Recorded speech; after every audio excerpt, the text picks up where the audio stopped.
The hum of the generator was the only heartbeat in that frozen world. Outside our truck, the Ardennes forest was a tomb of white and gray, the pines heavy with snow, their branches clawing at a sky the color of dishwater.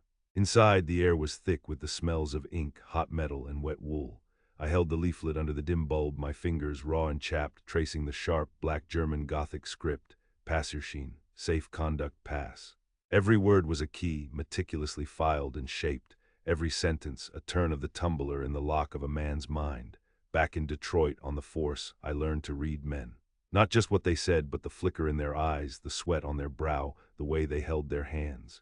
You learn that most men, even the hard cases, are just a collection of fears and desires. Find the right lever, apply the right pressure, and they open up. A confession, a location, a name. It was a science, clean, logical. War, I was told, was different. It was chaos and brute force, but I didn't see it that way.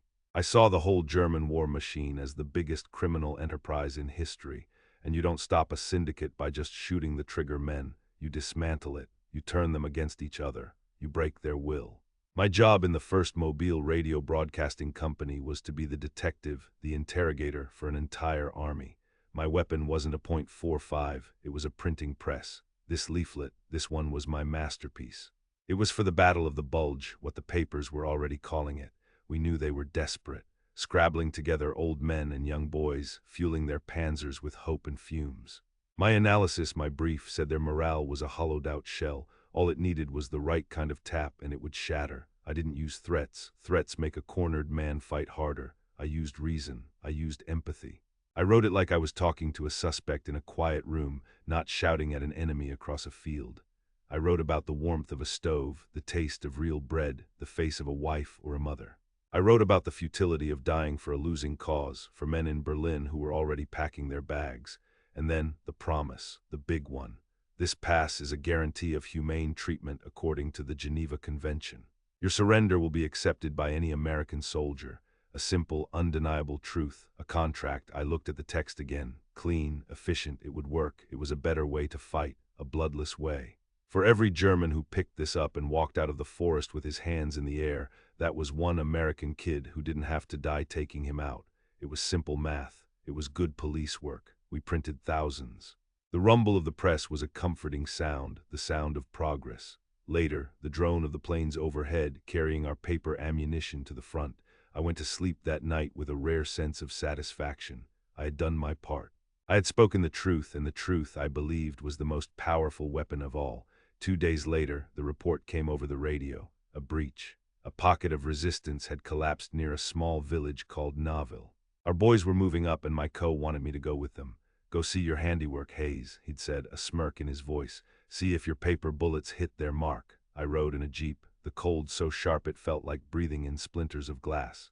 The forest was a wreck, blackened craters in the pristine snow, shattered trees that looked like snapped bones. The air stank of pine and cordite. We passed burned-out tanks, their metal hulls twisted into grotesque shapes, like dead beetles on their backs. This was the other kind of war, the loud, messy kind. I felt a surge of pride in my own quieter method. We found the first sign on the edge of a clearing, a single leaflet just like mine, trampled into the slushy snow, and then another.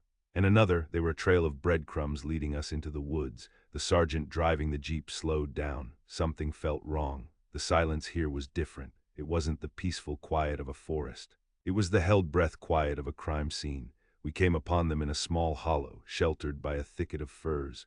There were maybe a dozen of them, German soldiers. They hadn't been killed in a firefight. There were no craters, no shrapnel marks. They were lying in a neat, almost deliberate line, executed. I got out of the jeep, my legs feeling heavy, my police training kicking in. You don't touch anything, you observe. You document. The cold had preserved them perfectly. They were just boys, not men, boys, the kind of punks you'd pick up for breaking windows back in Detroit. Their faces were pale and smooth, some with barely a shadow of a beard. Their uniforms, the oversized greatcoats, hung off their thin frames. They looked like children playing dress-up, and in the frozen hands of almost every single one of them, clutched tight, was my leaflet, my Passerschein, my promise. One of the GIs with us, a kid from Ohio, threw up in the snow. I couldn't move, I just stared. I knelt down by the nearest one. He couldn't have been more than 16. His eyes were open, a look of shocked surprise frozen on his face. His fingers were wrapped so tightly around the paper that they had frozen solid. my words, my guarantee. He had believed me. I saw the story laid out in the snow, as clear as any homicide scene. The shell casings were from a German pistol, a Walther P-38. A few yards away, there were heavier boot prints, deeper than the boy's worn-out jacks. An officer, an SS man, maybe, or a fanatical NCO. He'd found his men preparing to surrender. He'd seen my leaflet as poison, a betrayal. And so he had delivered his own verdict, a bullet in the back of the head for each of them. He had made them an example. I reached out, my fingers trembling, and gently tried to pry the paper from the dead boy's hand. It was frozen to his skin, bonded by his own blood that had seeped through his woolen glove before freezing solid. A red-stained contract. I had served them a warrant, and their own side had carried out the execution. My calm, my professional detachment, it just dissolved. It evaporated in the freezing air, leaving behind something raw and horrible. This wasn't a clean, logical outcome. This wasn't a successful operation. I had looked at the German army as a single entity, a subject to be analyzed. I had profiled the average lancer, but I'd forgotten about the variables.